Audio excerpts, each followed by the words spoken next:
Hey guys, welcome back. We're looking at this Woolrich jacket versus this Filson jacket, what they have in common, what is different, and the Pennsylvania Tuxedo versus the Alaskan Tuxedo. Stay tuned, let's get into it.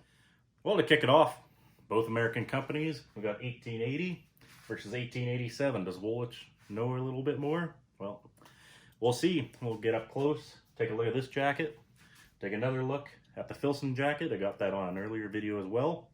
And then we'll compare the pants to both. We got Woolrich breeches versus the Filson Mackinac trousers. So let's take a look at the Woolrich jacket. Okay guys, other than the color difference, you can tell they're both wool jackets. You can tell they got similar styling. They both have two breast pockets, two bottom pockets, and hand warmers. The Filson, or sorry, the Woolrich doesn't have a pen pocket on this. It's got mismatched pocket, so the one on the right breast is a little bit smaller than the left breast. But something you'll notice is that there's no buttons on it. So when they were designing jackets for Woolrich, when they were designing these jackets at Woolrich, they had hunters in mind, and one of the main things they wanted to focus on was remaining quiet. Like when you're stalking deer, you want to stay nice and quiet. And one of the things that helps you stay quiet is not getting snagged up on branches or bushes. If you can just slide through them without making much noise, you got a better chance than if you catch them and they snap off. Similar things to that, you get grass caught in them and stuff. So what they did with their buttons is they built this double layer and they put the buttons in the middle. So these are older Bakelite buttons, I believe. This jacket's from the 1940s, which is very impressive. But you can see that there's two layers here. You got sewn and then cut buttonholes on some of this jacket, and then others are cut and then sewn, which is interesting. You got a liner here, which is, I think it's a poly liner. It's got a cotton liner inside as well, but just looking at this flap. So you take your Bakelite buttons. They got two holes. They pop through there. And after you're done, they're not going to stick out, so you don't have anything to snag on there. Then on the cuffs, you also have those, I'm going to call them Bakelite buttons, but they may just be a normal plastic. They kind of got that brownish red tinge to them like Bakelite does. But so on the cuffs, you got exposed buttons, which kind of offsets the purpose behind it, but you didn't want this extra flap over top to get caught up. So single stitching on the end of the cuff here, and that's got trimming on the inside to further reinforce that edge. And then you also have an elastic cuff inside, which is really nice for keeping the snow out, because even with the Filson, you can tighten it right down on your wrist using that second button to keep the snow at bay up to there, but you still got all this for snow to infiltrate into your sleeves.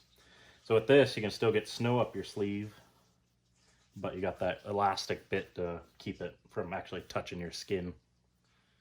So see 3 snaps here. Top pocket, just your ordinary pocket. They're very tight snaps, so they made snaps a fair bit better back then. A heavier gauge wire inside of these button snaps. And the pockets are remarkably small on these.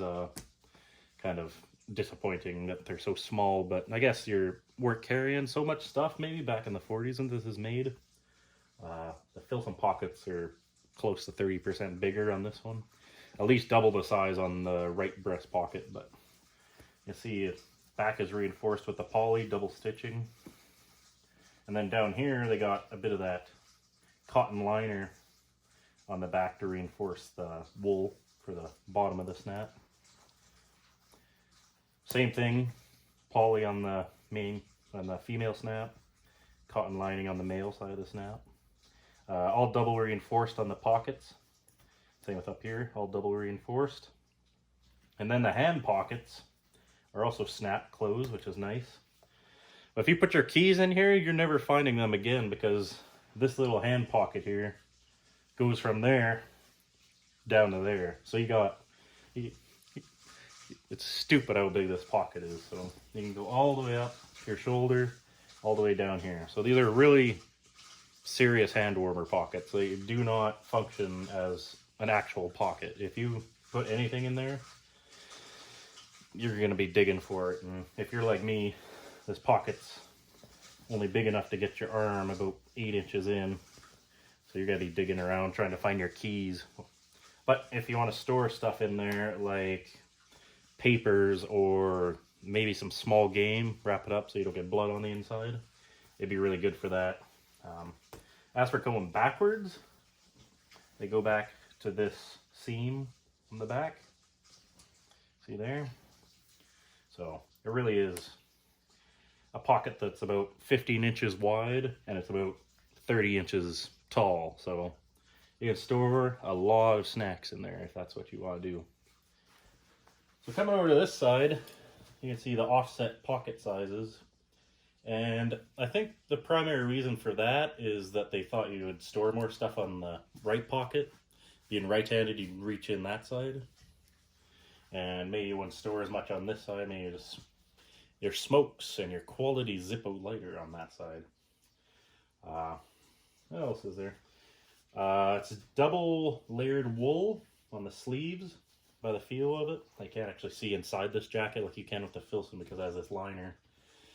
But from a wool perspective, if you can see these two, the Filson stuff's, I think it's 12 ounce or something like that.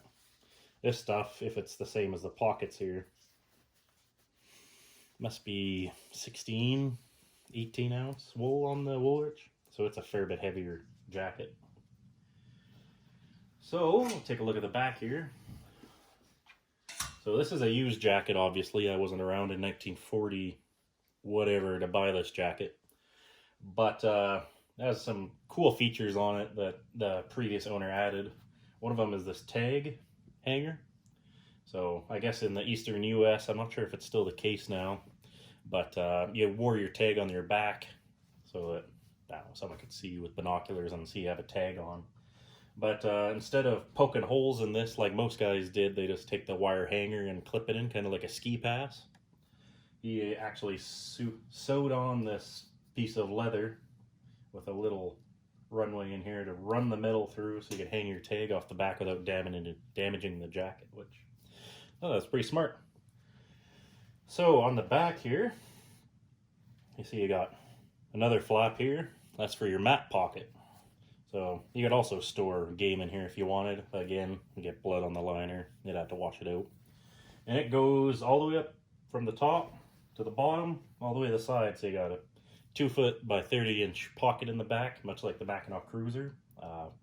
Some odd things with Filson. Sometimes they go all the way up to the top. Sometimes they go to the middle. So pocket-wise, these two are pretty much the exact same. Back to that poly again. These are cut and sewn, these pockets. You can tell by the end here where it comes out and it hasn't been cut. The buttons are really nice and tight on this. None of them are loose. The other one I bought, there was a little bit too small. Some of the buttonholes had been cut a little too much, so they'd pull apart if you stretched them out too much. And finally, one of the best parts of this jacket, figure out how best show it, is this collar. And if you see next to the Filson and its little baby collar, it is probably at least 50%, well, at least 40% bigger. And from a height standpoint, it goes up to the top of this hook on this. On the Filson, it only goes up to the bottom of that hook. So it's about 2 inches taller.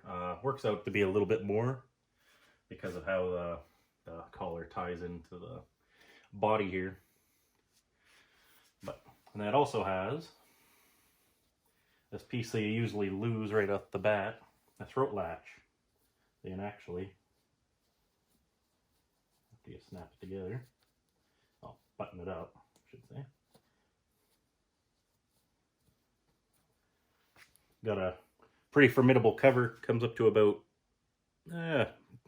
bottom of my ears with a hunch up, probably the top. You can get it right up, keep you nice and warm. You don't need a scarf with this, obviously, because the collar is so tall. You got stitching on the collar, zigzag stitching to stiffen it up so it stays nice and tight, whereas a Filson collar doesn't have that. Little additions like that you really don't find anymore. And then we'll take a look inside. We'll button that back up. Pop these two buttons off. Buttons work great on this. They're all intact. So this has a cotton liner in it, which can be a negative. There's the old adage, cotton kills. So cotton can absorb enough water that it pretty much destroys its insulative properties. Whereas wool needs to absorb a lot more water before it fails to insulate anymore. I think it's like 60% or something like that. So there are a few stray threads on here, but it looks like those came from manufacturing and it's like poor tidying for some reason. But all of the seams where it might touch your skin or rub are all finished with this cotton lacing, which is really nice. With the Filson, all these edges are kind of raw. I did do them in a serger to keep them nice and soft and kind of tie up those ends so they don't fray and rub and whatnot. But just doing this little bit of piping on the edge or finishing, super nice. So we get to the part that I did have to fix, and that's this pocket had a tear in it because this is used off eBay. So just little repair there, little repair there, and you got a huge inside pocket for your wallet. As we look at the Filson here, obviously unlined, just a tiny little pocket, perfect for like a secured wallet. And on this one, there's only the pocket on the one side. So this is fully lined all the way down the sleeves, all the way up to these elastic cuffs. And it's all the way inside. So I'll do a little put on demonstration of these two for this video. But we're moving on to the piece de resistance of this video, comparing the Pennsylvania Tuxedo to the Alaskan Tuxedo. See how it looks. All right, so moving on to our tuxedo comparison. Now you ask why they call it a tuxedo. Well, I really don't know. I didn't look it up beforehand, but it's a matching jacket and pants coming from Woolrich, and Filson, well, I just kind of made it up because Seattle-based Filson built stuff for the gold rush, so they went up to the Alaskan Tuxedo. But anyway, what we're comparing is the Mackinac Cruiser and the Mackinac Field Pants versus the Woolrich jacket and the Woolrich pantaloons. They're actually more of a jogger design, but let's take a look at these pants, see them together, and what we think of them. So obviously, the Filson pants are a little bit newer of a design. You can tell because it has cargo pockets, and there's not much stuff from the 1800s that has cargo pockets on it. So this is a newer design. With that in mind, they're aiming for more workwear, field wear, nothing really serious in terms of being specialized for hunting or working or anything really. It's just there to keep you warm. So you're looking at the charcoal version of the Mackinac Field Pants. These are in 38, I believe. But that's besides the point. These are hemmed on the bottom. I had to hem them because from the factory they are not. So that's something to keep in mind with Filson. A lot of their pants, the tin pants, a lot of the wool pants. I'm not sure if the bibs come hemmed, but they come and they're about 38 inches long. So you're walking around on your pant seams, which isn't a good thing until you get hemmed, and then you won't be. But decent sized hip pockets. They're about the same size as the chest pockets on the Filson. Looking at nice heavy wool belt loops, reinforced on the back with poly. This whole waistband is poly lined, so if it's rubbing on you, it won't be too bad. You got suspender buttons for braces. Got two large slash pockets that go from here to there and then over to about here. So be about 8 inches by 16 inches by however big you can stretch it out. And then a cool little thing is they got a little pocket here for your pocket watch or change or whatever. It's originally a pocket watch pocket. I'm not sure why. Oh, I do know why. This appeal to a larger audience, but they always include braces and belt loops on these tin pants and wool pants. When in reality, it's not very comfortable wearing a belt with buttons. So it's just a redundancy. Like they say, never trust a man who can't trust his own pants wearing a belt and suspenders at the same time. Something to consider. On the back here, you got two back pockets. One is a button flap, and the other one is just a plain flap. Both are finished this way. And then the pockets come down to about there. So again, these back pockets, about the size of the chest pockets on your Mackinac Cruisers. So this material is about the same thickness as the Mackinac Cruiser. Exactly the same. At least it feels that way. They got a seam ironed into them. But one problem with these, and I'm not sure if it really is a problem, it's more of a preference, is how these are put together in the legs.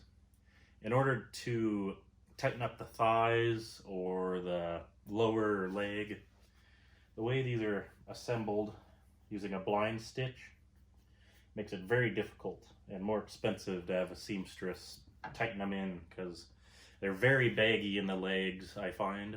But these are a 38. I'm a 35 waist, 36, 34 on a good day. So maybe it's just because it's oversized. I'm very swimmy in the thigh area, but I got pretty big thighs, so I think it is just a swimmy design. Long johns are a must on these, or else they itch to beat hell, at least with me. Same with the Mackinac Cruiser. I like to have a long sleeve shirt underneath that. But moving on. So looking at these Woolrich pants, they're obviously not the kind of pants you usually see.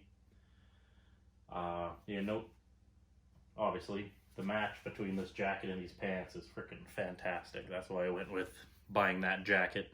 I'd originally bought a different one. It's pretty similar in design, but this one's just perfect. So they're about the same era. So these pants are from the 30s. This jacket is from 40s, 50s era. Then let's dive into it. So you'll note with this, as opposed to the Filson pants, Filson has an exposed button for their waist closure and a zipper fly with a locking YKK zipper.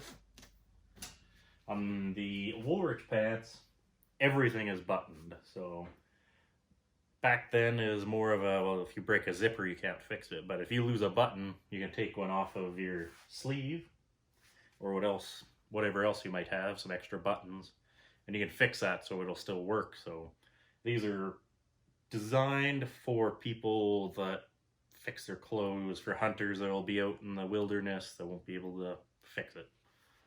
Anyway, so again, matching the jacket. Hidden buttons on the front to keep them from getting tied up in thorns or bushes, sticks, grass, whatever.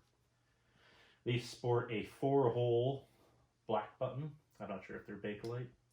And then the top one's also a 4-hole black button. But it also, see, it has that hidden button fly. And obviously button flies are better for not catching on things and whatnot, but they are a bit of a pain to do up when you've got gloves on or whatever, so keep that in mind. The button on the top, however, actually buttons inwards towards your waistband. So it'll actually be touching your skin. So the hole is on the inner fabric. So it's kind of backwards when you're doing it up. You got cotton lining around the waistband. And you got adjustment here on the back for bringing this tighter if you want to size down a little bit. This fit perfectly. Again, eBay find. So the knees on these are double reinforced. You can see single row stitching on here. So that means you got 3 layers on the front, or 2 layers on the front, 1 layer on the back. Very deep seat on these. So these are high-waisted pants. They're made to be worn up near your belly button. Whereas the Filson ones don't sit quite as high. They're actually awkward because they don't sit at your waist and they don't sit at your belly button. So they're kind of in between. That's why the belt doesn't really make sense for me. You gotta wear suspenders to get them in between those two spots. So another thing to keep in mind with the Mackinac pants. See, big heavy buttons. These are really heavy buttons compared to these for your suspenders. And a fair bit wider too. So I'm not sure if the design being wider is for a different type of brace. On the back, they're the same. Then on the back, you got dual pockets again. And they're both button pockets, unlike the Filson one where your right-hand pocket is non-buttoned. And again, they're about down to there.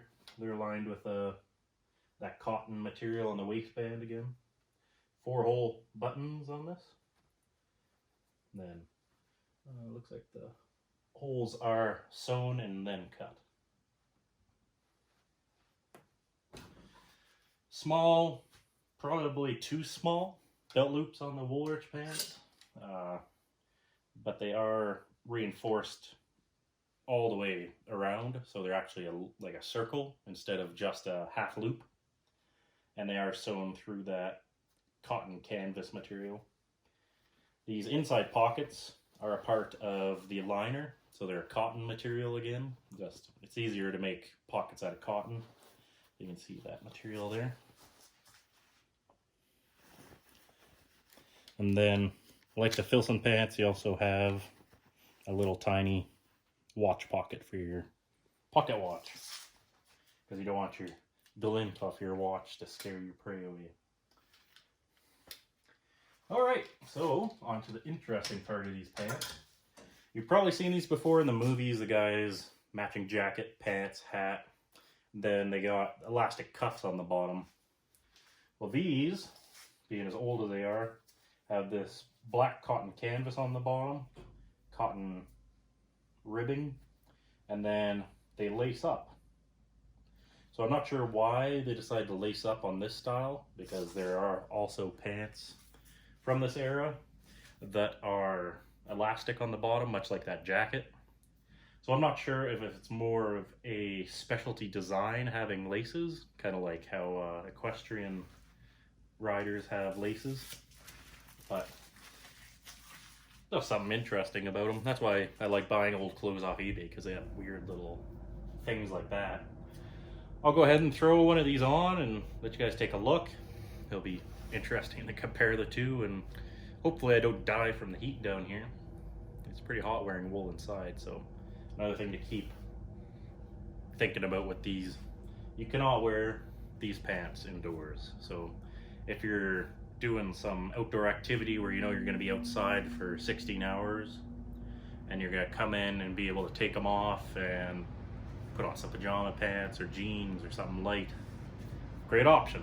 But if you're doing something where you're outside for an hour, inside for an hour, outside for an hour, you're continuously going to be nice and warm, way too hot, sweating, a little less warm, sweating, and then eventually you're going to sweat enough that you're going to start getting cold if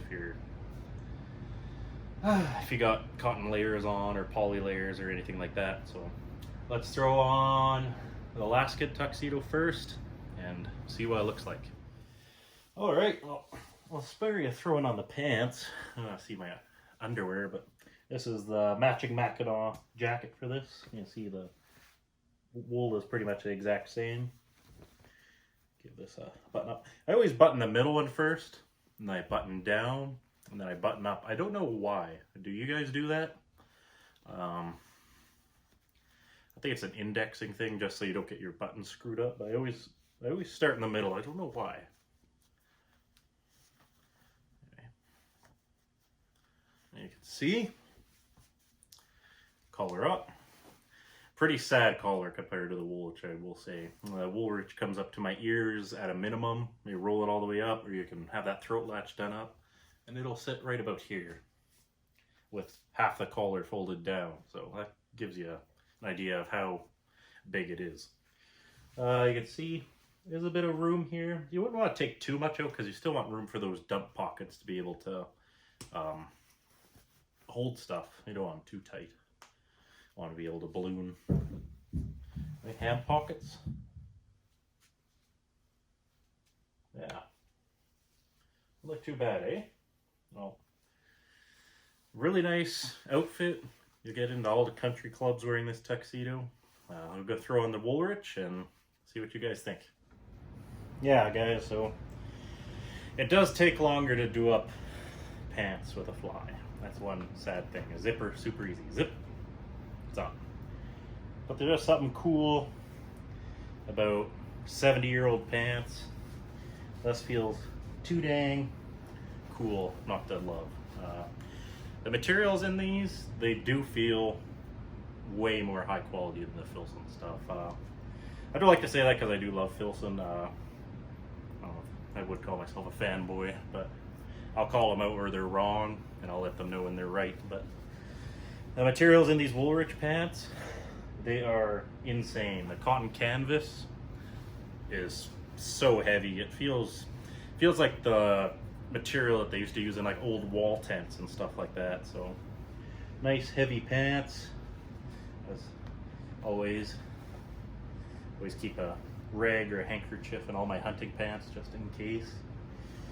Wipe down your lenses on your scope, anything. So I was wearing these out minus 25 Celsius hunting elk this year. Never felt cold at all. But we're gonna move on because I'm only half done doing up these pants now. Obviously, you got your fly to do up, you got your main button to do up, but then you also have your pants to do up. So let's do a little demo of doing up the pants and doing up my boots. So I'll see you down below. Okay guys, welcome down below. So we're gonna be tying up the bottom of these pants. I had a different set of laces on these and I didn't really care for them. They were just kind of like thin ribbon laces. And on these boots, I didn't like these laces because they cut into your foot and that's not very comfortable. So these got cotton laces. They're a little thicker, spread out the weight a little more on top of your foot and up the front there. And I put these Red Wing laces into these. So far, it's been good. So, tying these up, there's not a lot of flexure in wool. If you ever had a piece of wool and you try to stretch it, it does not stretch very much. It does over time, but not for mobility. So, what I like to do with these is you pull them up as high as you can go. Make sure that under layer is on. Give it a tighten. Hold that there. Next layer, make sure this is under. Give it a tighten. Guys were a little smaller back then, and that's just something we have to live with. You small guys nowadays, lucky you, you got all the stuff that fits. Guys like me, you gotta contend with this, which is a point of infiltration. But we'll see. I can't remember if I actually hit the video button. So, after I finish this, just in the name of continuity, I'm gonna stand up and check that I did. Just normal bunny ears. Wow. Okay, I did hit it. That's good. Just gonna straighten you guys up a little bit. Can't have crooked videos now, can I? So, continuing on. Tighten. Make sure that's under. I'm not sure if this is cotton. It feels similar to the canvas used in the pockets, but it also has that plasticky feel that we all hate so much. But anyway, so sometimes it works out better if you go down a few, tuck it, and then tighten it, because these will even up over time. That's just the nature of lacing, unless you have something to pinch it that it doesn't.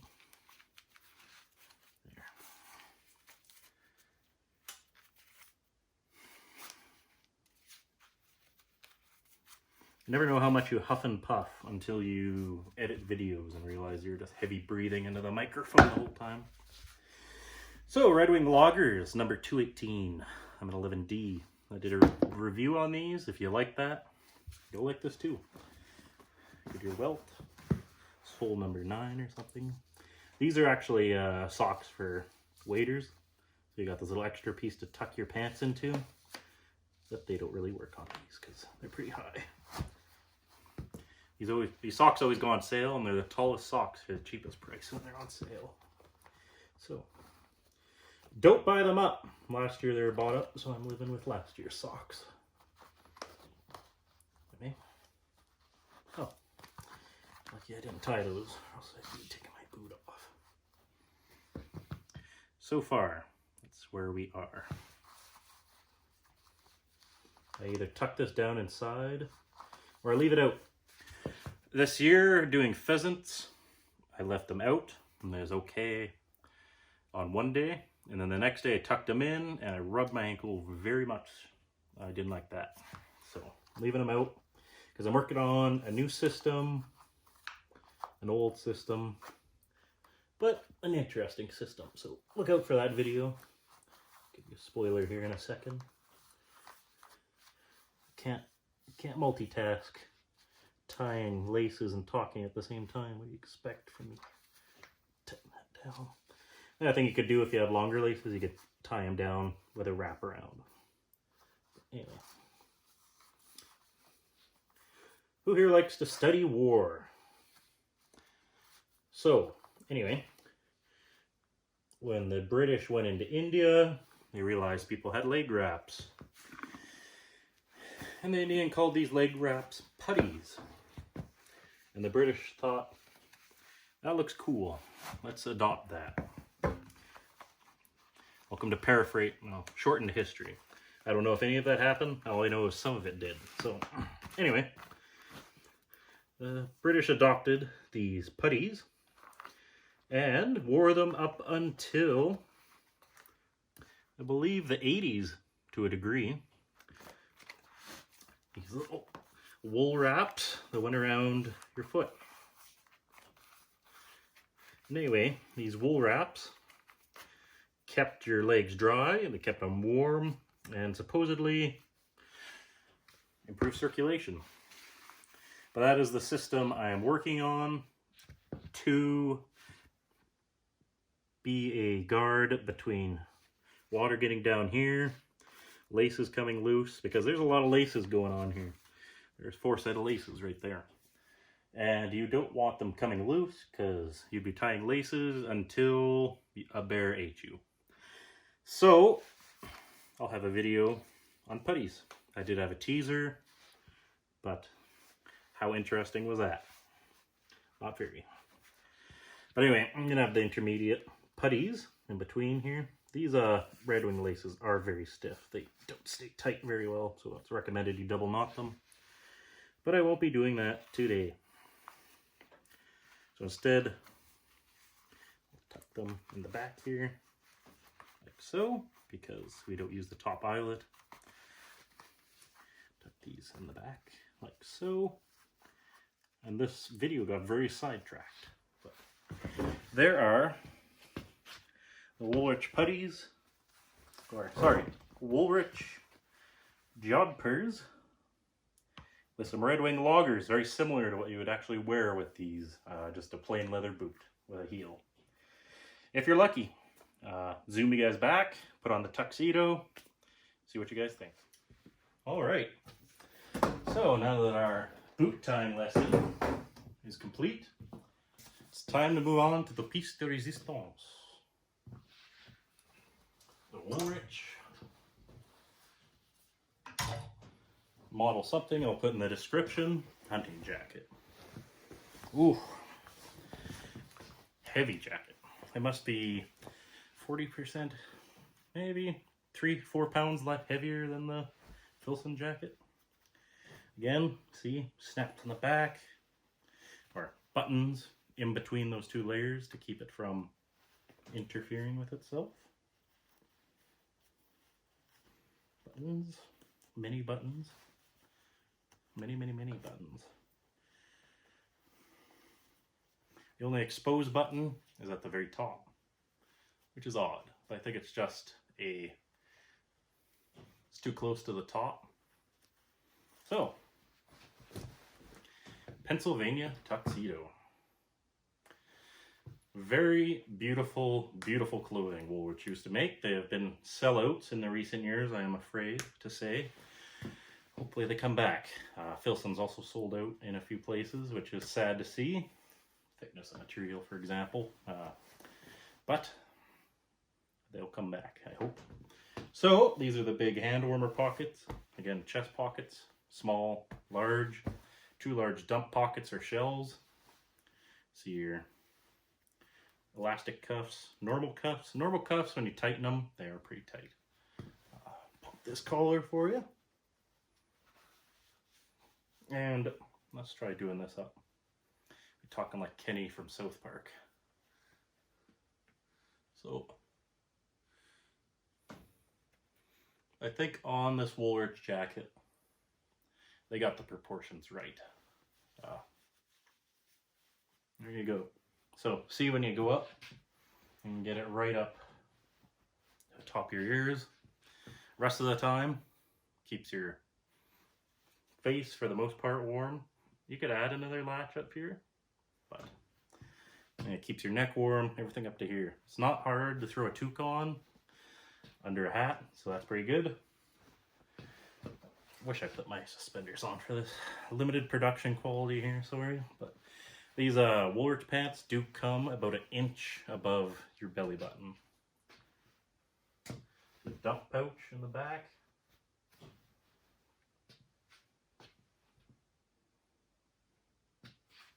Yeah, well there you go. That is the... Who am I to judge? All I know is both are fantastic outfits. You'll look incredibly stylish with both. People that know. They'll see you and they'll probably come up to you and ask you about it.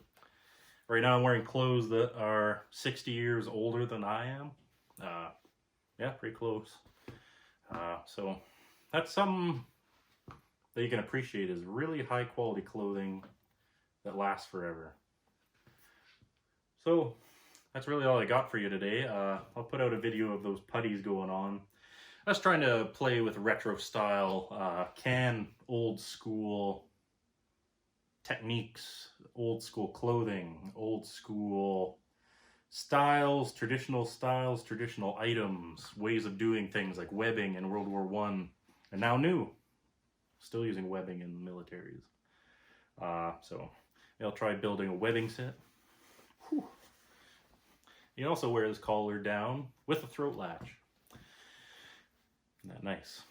But anyway, until later, you guys. Thanks for chiming in.